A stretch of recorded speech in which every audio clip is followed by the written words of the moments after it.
Chairs అయ్యి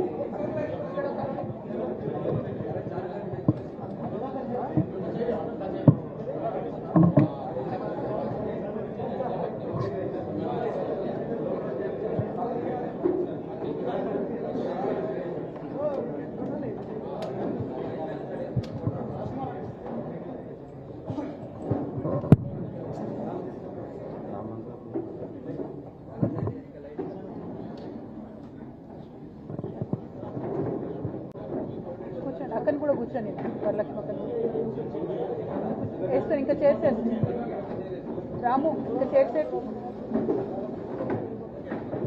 అక్క కూర్చోండి వరలక్ష్మి.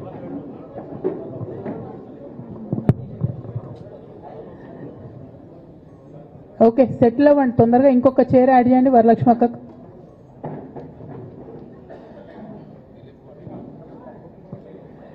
జై తెలంగాణ. అందరికీ నమస్కారం. చాలా రోజుల తర్వాత మళ్ళా మీడియా మిత్రులందరినీ చూడడం చాలా సంతోషంగా ఉంది. మీ ద్వారా ప్రజలకు ఈ 15 రోజులు లేనటువంటి అంశాల్లో కొన్ని అంశాలు మాట్లాడదామని ఈరోజు మీడియా సమావేశం ఏర్పాటు చేయడం జరిగింది. ప్రధానంగా మీరు చూసినట్టయితే ఇప్పుడున్నటువంటి కాంగ్రెస్ ప్రభుత్వం అనుక్షణం కేసీఆర్ గారు జపం చేయడం, అనుక్షణం కేసీఆర్ గారి పరిపాలన బాగాలేదని చెప్పడం తప్పితే మరి వాళ్ళు ప్రజలకు ఏం చేస్తున్నారని మాత్రం ఇప్పటికి కూడా చెప్పడం లేదు. అన్ని రకాలుగా ప్రజల్ని ఫెయిల్ చేసి నిన్న మొన్న వరదలు వస్తే కూడా కనీసం ప్రభుత్వం ఆదుకోలేనటువంటి దయనీయమైనటువంటి పరిస్థితిలో ఉన్నది. అంతేకాదు మేమందరం ఎంపీలుగా పనిచేసినటువంటి అనుభవం ఉంది. కేసీఆర్ గారు అయితే యూరియా కోసం మమ్మల్ని 6 నెలల ముందు నుండి చేజ్ చేసేవాళ్ళు. మీరందరూ వెళ్ళండి, తీసుకురండి, మంత్రుల్ని కలవండి, యూరియా ముందే తెచ్చుకుందాం, స్టాక్ పెట్టుకుందాం అని చెప్పి. అంటే ఒక పద్ధతి, ఒక ఆలోచన, ప్రజల పట్ల కన్సర్న్ ఉన్న ప్రభుత్వాలు ఎట్లా నడుస్తాయో ఒక తార్కాణంగా పనిచేసి చూపించినటువంటి కేసీఆర్ గారు ఒక పక్కన ఉంటే, ఇవాళ కాంగ్రెస్ పార్టీ లిటరల్గా కంప్లీట్గా ప్రజలను సేవ చేయడంలో, ప్రజలకు సేవ చేయడంలో ఫెయిల్ అయినటువంటి పార్టీగా కనిపిస్తున్నటువంటి సందర్భం. మరి అటువంటి పార్టీ కేసీఆర్ గారు తరతరాలకు తరగని ఆస్తిగా కట్టినటువంటి కాళేశ్వరం ప్రాజెక్టును మరి బద్నాం చేస్తూ, అందులో ఒక చిన్న పార్ట్ మేడిగడ్డ అనేటటువంటిది, మహాసముద్రం లాంటి కాళేశ్వరం ప్రాజెక్టులో మేడిగడ్డ అనేది ఒక చిన్న పార్ట్. ఆ చిన్న పార్టులో ఒక 3 పిల్లర్లు కుంగిపోతే 2.5 ఏండ్ల నుంచి అదే లొలి పెడుతున్నారు. కాళేశ్వరం మొత్తం కూలిపోయింది, కాళేశ్వరం మొత్తం కూలిపోయిందని మాట్లాడుతున్న సందర్భం.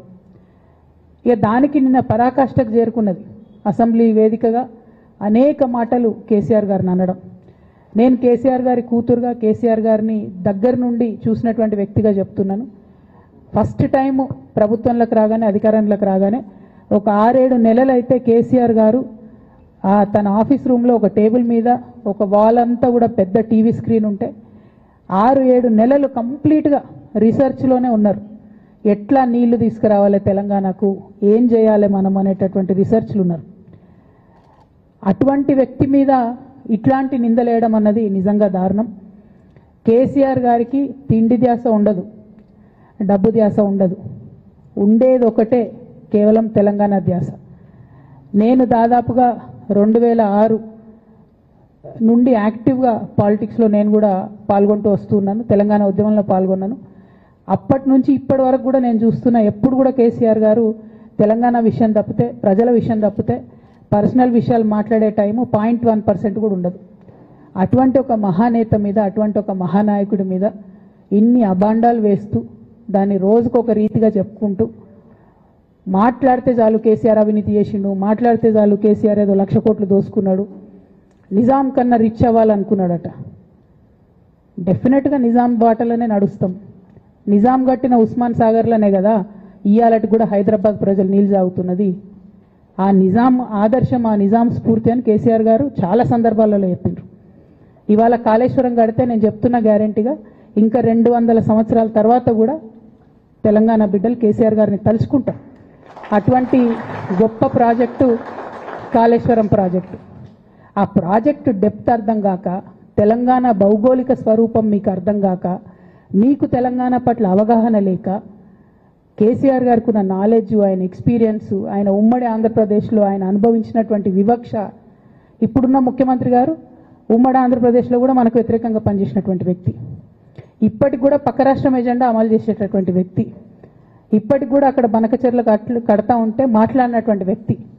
అటువంటి వ్యక్తి నిన్న పొద్దు నుండి సాయంత్రం వరకు అసెంబ్లీలో కేసీఆర్ గారిని ఎన్ని అనరాని మాటలు అన్నారు, వింటుంటే గుండె తరుక్కపోతా ఉంది. ఎందుకోసం అనాలి అన్ని మాటలు కేసీఆర్ గారిని? కేవలం రాజకీయ లబ్ధి పొందడానికి మాత్రమే, అంతకుమించి ఏమీ లేదు.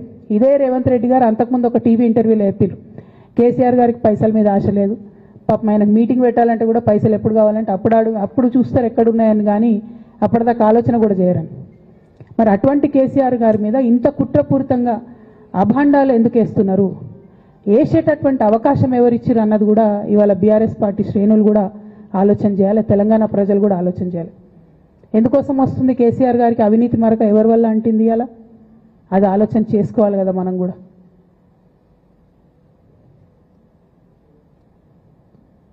కొంతమంది కేసీఆర్ గారి పక్కన ఉన్నటువంటి వాళ్ళు కేసీఆర్ గారి పేరు చెప్పుకొని అనేక రకాలుగా లబ్ధి పొంది వారు చేసినటువంటి అనేక చెత్త పనుల వల్ల ఇవాళ కేసీఆర్ గారి పేరు బద్నామయ్యే పరిస్థితి వచ్చింది. అయినా మళ్ళీ వాళ్ళనే మోస్తాం, అయినా మళ్ళీ వాళ్ళనే ముందుకు తీసుకెళ్తామని అనుకుంటే పార్టీ ఎట్లా ముందటికి పోతుంది? ఒక బిడ్డగా నిజంగా నేను బాధపడతా ఉన్నాను. ఇవాళ 5 సంవత్సరాలు ఇరిగేషన్ మంత్రిగా చేసినటువంటి హరీష్ రావు గారిది మేజర్ పాత్ర లేదా దీంట్లో? అందుకే కదా కేసీఆర్ గారు వారిని సెకండ్ టర్మ్లో తప్పించిండ్రు. ఈ మొత్తం కాళేశ్వరం ఎపిసోడ్లో కేసీఆర్ గారికి మరక అంటిందంటే 2-3 వ్యక్తులు కారణం. మాజీ రాజ్యసభ సభ్యుడు ఒకలైతే, హరీష్ రావు గారు ఒకలైతే, మేఘా కృష్ణారెడ్డి గారు ఇంకోడు, మేఘానో బోగానో ఏదో. ఈ పెద్ద పెద్ద కాంట్రాక్టర్లు అందరితో కుమ్మక్కై కేసీఆర్ గారు ప్రజల కోసం ఆలోచన చేస్తే, నీళ్ల కోసం ఆలోచన చేస్తే, వీళ్ళు సొంత వనరుల కోసం, డెవలప్మెంట్ కోసం, ఆస్తులు పెంచుకోవడం కోసం ఆలోచన చేసి ఇవాళ మీ వల్ల రేవంత్ రెడ్డి లాంటి వ్యక్తి, తెలంగాణ ఉద్యమానికి సంబంధం లేని వ్యక్తి, కేసీఆర్ గారి కాలి గోటికి సరిపోని వ్యక్తి, ఆయన నిలబడి కేసీఆర్ గారిని చెయ్యెత్తి చూపించి కేసీఆర్ గారి మీద సిబిఐ ఇవాళ నేను వేస్తా అని చెప్తున్నాడంటే కారణం ఎవరు దీనికి? నేను భరించిన, ఇదే హరీష్ రావు గారు, ఇదే సంతోష్ రావు గారు అనేక కుట్రలు చేసినా కూడా భరించిన. నా మీద ఓపెన్గా మీడియా మిత్రులందరితో రకరకాల మాటలు చెప్తే కూడా నేను భరించిన.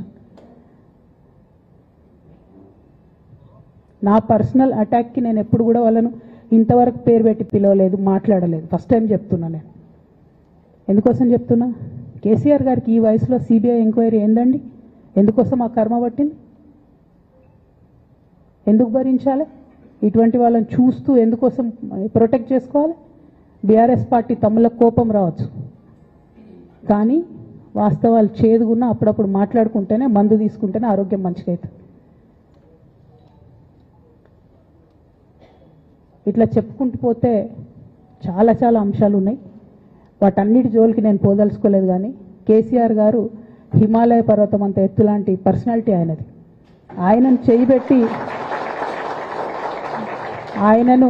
చేయబెట్టి చూపించి అవినీతి అని అంటే నిజంగా చాలా బాధ అవుతా ఉన్నది. ఎందుకంటే నా పెళ్ళప్పుడు నా పెళ్లి చేయడానికి కూడా ఇబ్బంది పడ్డటువంటి వ్యక్తి ఆయన. రాజకీయాలలో 40-50 ఏళ్ళు ఉంటే కూడా ఆస్తులు సంపాదించుకోలే కేసీఆర్ గారు. అనేక మంది వాళ్ళు మాట్లాడుతుంటారు, చాలా మాటలు మాట్లాడుతుంటారు, కానీ నాకు తెలుసు, నేను దగ్గరుండి ఆర్థిక పరిస్థితి చూసిన కాబట్టి ఎన్నడూ ఆయనకు ఆశ లేదు. అటువంటి మనిషిని పట్టుకొని సిబిఐ ఎంక్వైరీ ఇస్తాం, ఇదేస్తాం, అదేస్తాం. ఎవరు కారణం దీనికి అంతటికి? ఈ చేతగాని కాంగ్రెస్ ప్రభుత్వం మీ ఏసీబీ వాళ్ళు పోయి కాళేశ్వరంలో పనిచేసిన 3 ఇంజనీర్లను పట్టుకుంటే ఒక్కొక్క ఇంజనీర్ దగ్గర 100 కోట్ల ఆస్తులు వెళ్తే మీకు ఎందుకు ఎంక్వైరీ చేసే దమ్ము లేదు? వాళ్ళు వెనకాల ఎవరు ఉన్నారో ఎందుకు ఎంక్వైరీ చేస్తలేరు? ఖచ్చితంగా నేను ఇవాళ చెప్తా ఉన్నా, హరీష్ రావు గారు వెనక, సంతోష్ రావు గారు వెనక రేవంత్ రెడ్డి గారు ఉన్నారు. వాళ్ళని ఖచ్చితంగా కాపాడతారు అన్ని విషయాలను. వాళ్ళని ఏమనరు, వాళ్ళ గురించి ఏం మాట్లాడరు. బాణం ఎంతసేపు కేసీఆర్ గారి మీద ఉంటుంది. కేసీఆర్ గారిని మాట్లాడాలి, కేసీఆర్ గారిని బదనాం చేయాలి. కానీ దగ్గరుండి ఈ అవినీతి అనకొండలు బీఆర్ఎస్ పార్టీని ఏదైతే డిస్టర్బ్ చేసిండ్రో వాళ్ళని మాత్రం ఏమనరు. ఈ ఇంటర్నల్ అండర్స్టాండింగ్ అనేది ఎక్స్పోజ్ కావాలి. రేపటి నుంచి నేను ఛాలెంజ్ చేసి చెప్తున్నా కదా, రేపటి నుంచి ఏం మాట్లాడతారు తెలుసా? ఈ మొత్తం బ్యాచ్లన్నిటికీ సోషల్ మీడియా బ్యాచ్లు ఉన్నాయి, వీళ్ళందరికీ బాగా చాలా చాలా బ్యాచ్లు ఉన్నాయి. వాళ్ళంతా రేపటి నుంచి ఏమంటారు? నన్ను ఒకళ్ళు బీజేపీ ఆపరేట్ చేస్తుంది అంటారు, ఒకళ్ళు కాంగ్రెస్ ఆపరేట్ చేస్తుంది అంటారు, ఒకళ్ళు రేవంత్ రెడ్డి చెప్తే మాట్లాడుతుంది అంటారు, ఇంకోళ్ళు బండి సంజయ్ చెప్తే మాట్లాడుతుంది అంటారు. ఖబర్దార్ బిడ్డ, నేను ఎవరు చెప్తే ఆడేటటువంటి తోలుబొమ్మని కాదు. నాది నాది నాది నాది కేసీఆర్ బ్లడ్, నా తెలంగాణ బ్లడ్. ఇండిపెండెంట్గా నేను అనుకున్న విషయాన్ని చెప్తున్నాను. దానికి పొలిటికల్గా ఇబ్బంది అయినా, కష్టమైనా, నష్టమైనా నేనే భరిస్తా. కానీ దేవుళ్ళ లాంటి మా నాన్నను ఇవాళ సిబిఐ ఎంక్వైరీ చేసిండ్రంటే కడుపు రగులుకపోతా ఉంది ఒక బిడ్డగా. అందుకే చెప్తున్నా, ఇన్ని రోజులు చెప్పలే. ఆ మధ్యలో పోయినసారి నా కొడుకు గ్రాడ్యుయేట్ అయినప్పుడు వచ్చినప్పుడు నేను మా నాన్నకు రాసుకున్న లెటర్ లీక్ చేస్తే కూడా ఆ 70, 80, 90 రోజుల నాకు నరకం చూపిస్తున్నారు. ప్రతిరోజు సోషల్ మీడియాలో ఇష్టం వచ్చినట్టు రాపిస్తున్నారు. ఎప్పుడు వీళ్ళ పేర్లు తీసుకోలే, ఇష్టం వచ్చినట్టు ప్రెస్ వాళ్ళకు మాట్లాడుతూ చాలా విషయాలు చెప్తున్నారు. ఎప్పుడు వాళ్ళ పేర్లు తీసుకోలే. ఇలా తీసుకుంటున్నా, ఎందుకంటే విషయం నాది కాదు, ఇది తెలంగాణ పరువు ప్రతిష్టకు సంబంధించిన విషయం.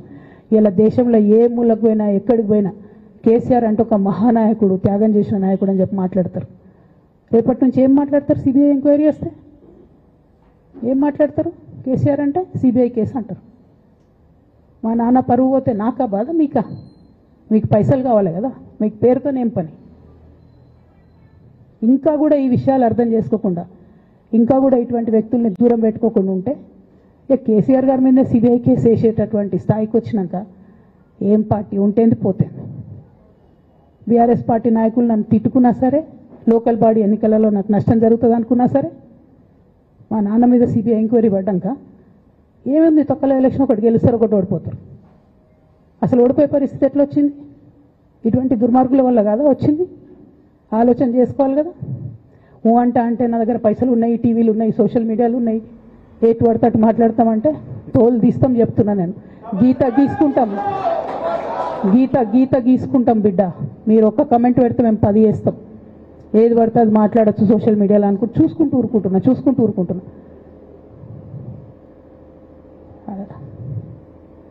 పెద్దసారి దగ్గరకు వచ్చినాక ఇక కాంప్రమైజ్ అయ్యేది ఏం లేదు. ఘోష్ కమిషన్ వేసిన రోజే నేను చెప్పిన, ఎందుకు రియాక్ట్ కాలేదు పార్టీ అని అడిగిన ఆ రోజునే. నిన్న సిబిఐ ఎంక్వైరీ చేస్తున్నా అని రేవంత్ రెడ్డి గారు అసెంబ్లీలో చెప్తే తెలంగాణ బంద్ ఖాళీ వద్దా, బగ్గుమనొద్దా తెలంగాణ? ఎట్లా మాట్లాడతారు? నిజంగానే మనిషి అవినీతి అయితే, నిజంగానే మనిషి డబ్బులు తినోడైతే వేరు మాట. ఆయనకు తిండి మీద కూడా ధ్యాస ఉండదా బాబు? తెలంగాణ అదే పిచ్చి.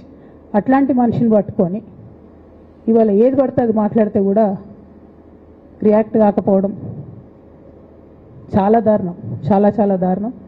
నేను దీన్ని తీవ్రంగా ఖండిస్తున్నా. At the same time Congress government PC Ghosh commission వేసిండ్రు. రెండేళ్ల నుంచి టైంపాస్ చేస్తారు. ఆ కమిషన్ రిపోర్ట్ వచ్చింది. ఆ రిపోర్ట్ నిన్న అసెంబ్లీలో పెట్టిండ్రు. ఇంకా దానికి ఏమిట్లకేం లేదు, దాంట్లోకి ఏం చర్యలు తీసుకుంటారో చెప్పారు, ఏం చేస్తారో చెప్పారు, తక్కువని సిబిఐకి ఇచ్చేస్తారు. అంటే ఇది ప్రీ ప్లాన్డ్, ప్రీ మెడిటేటెడ్, ఖచ్చితంగా కేసీఆర్ గారి ప్రతిష్ట దెబ్బతీయాలనేటటువంటి ప్రీ మెడిటేటెడ్ అటాక్ తప్పితే ఇంకోటి కాదు. ఇన్ని ఏజెన్సీస్ ఉన్నాయి రాష్ట్ర ప్రభుత్వంలో. మీ ఏసీబీకే దొరికింది కదా ఇదే కాళేశ్వరంలో అవినీతి తిమంగళాలు. ఏమైంది? ఆ రిపోర్ట్ ఏమైంది? వాళ్ళ మీద చర్యలు ఏమైనాయి? దాని కంక్లూజన్ ఏంది? ఒక్క చిన్న ఎంక్వైరీ కూడా ఇప్పటివరకు కంక్లూడ్ చేయలేదు కాంగ్రెస్ గవర్నమెంట్. ప్రచారం ఎక్కువ, పని తక్కువ. ఎప్పుడైనా మీ తప్పిదాలు బయటపడుతున్నాయి అనుకుంటే, ఎప్పుడన్నా ప్రజలు తిరగబడతారు అనుకుంటే వెంటనే ఒక రిపోర్ట్ వేయాలి, వెంటనే కేసీఆర్ మీద ఒక ఆరోపణ చేయాలి. ఇప్పటికి కూడా రేవంత్ రెడ్డి గారికి కేసీఆర్ గారి పేరు చెప్పుకోకపోతే ఆయన ఫోటో కూడా పేపర్లో వేరేమని భయం పాపం. అందుకని ఆయన రోజు పొద్దుగాలేస్తే కేసీఆర్ని తిట్టుడే తప్పితే ఇంతవరకు కూడా వేరే ఆలోచన చేయడం లేదు. మేము డిమాండ్ చేస్తూ ఉన్నాం కాంగ్రెస్ ప్రభుత్వాన్ని, మీరు బట్టగాల్చి మీదేసినట్టు ఆరోపణలు వేయడం కాదు, మీకు దమ్ము ధైర్యం ఉంటే నేను పేర్లు కూడా చెప్పిన, చూడండి ఎక్కడి వరకు పోతారో చూస్తాం. మీకు అండర్స్టాండింగ్ లేకపోతే మీకు అండర్స్టాండింగ్ పెట్టుకొని కేసీఆర్ గారిని టార్గెట్ చేయడం ఇది పొలిటికల్గా కరెక్ట్ కాదు.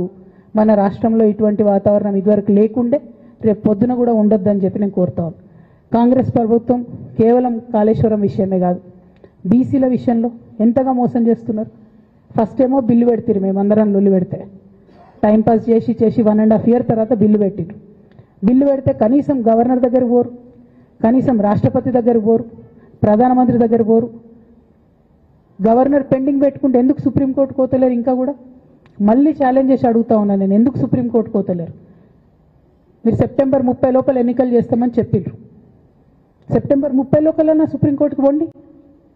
డీమ్ టు బి అప్రూవ్డ్ అనుకుంటే ఇదే ఎలక్షన్లో బెనిఫిట్ అవుతుంది కదా బీసీలకు.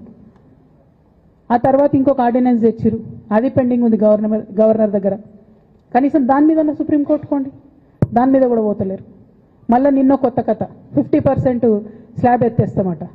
కామెడీ రోజు రోజుకి. ఏంది ఇది? ఎందుకోసం అంటే ఇదంతా బీహార్లో ఎన్నికలు అవుతున్నాయి. వాళ్ళ రాహుల్ గాంధీ గారి పిఆర్ యాక్టివిటీకి రోజు ముచ్చట చెప్పాలి ఆయన. ఇక్కడ వీళ్ళు నిన్న 50% క్యాప్ ఎత్తేస్తున్నామని కొత్త కథ చెప్పిండ్రు. మీరు చూడుని రేపెల్లు నుంచి రాహుల్ గాంధీ బీహార్లో ఏం మాట్లాడతాడు? హమ్నే 50% సీట్ తోడది అంటాడు ఆయన బీహార్ ఎన్నికలలో. ఆయన అక్కడ చెప్పుకోవాలి కాబట్టి పిఆర్ యాక్టివిటీ కోసం వీళ్ళు ఇక్కడ చేస్తున్నారు తప్పితే, బీహార్ ఎన్నికల కోసం తెలంగాణ బీసీ బిడ్డలను బలిపెడుతున్నారు రేవంత్ రెడ్డి గారు తప్పితే, నిజంగా చిత్తశుద్ధితోని బీసీలకు ఏదైనా బెనిఫిట్ చేద్దామనే ఉద్దేశమే మీకు లేదు. అటువంటి ఉద్దేశం మీకు ఉంటే మీ వైఖరి ఇట్లా ఉండదు. కేవలం కాంగ్రెస్ పార్టీ బీసీలను నయవంచన చేస్తున్నది. మీరు ఇట్లనే చేస్తుంటే బీహార్ ఎన్నికలు వస్తే మేము తెలంగాణ జాగృతి మొత్తం పోయి బీహార్లో మీకు వ్యతిరేకంగా ప్రచారం చేస్తాం. తెలంగాణ బీసీలను మీరు మోసం చేసిరని చెప్పి అక్కడికి పోయి కూడా మీకు ప్రచారం చేస్తాం. మీ యొక్క బండారం కూడా బయట పెడతామని ఈ సందర్భంగా నేను తెలియజేస్తా ఉన్నా. బీసీల విషయమైనా కాళేశ్వరం విషయమైనా చిత్తశుద్ధి లేనటువంటి కాంగ్రెస్ పార్టీని ఖచ్చితంగా మీ వైఖరిని ఎండగడతామని చెప్పి తెలియజేస్తూ, సిబిఐ ఎంక్వైరీ చేసుకున్నా, మీరు ఏ ఎంక్వైరీ చేసుకున్నా కేసీఆర్ గారు మాత్రం కడిగిన ముత్యంలాగా బయటకు వస్తారని మళ్ళొకసారి తెలియజేసుకుంటూ మీ అందరి దగ్గర కూడా నేను సెలవు తీసుకుంటా ఉన్నాను. Thank you. జై తెలంగాణ, జై జాగృతి, జై కేసీఆర్.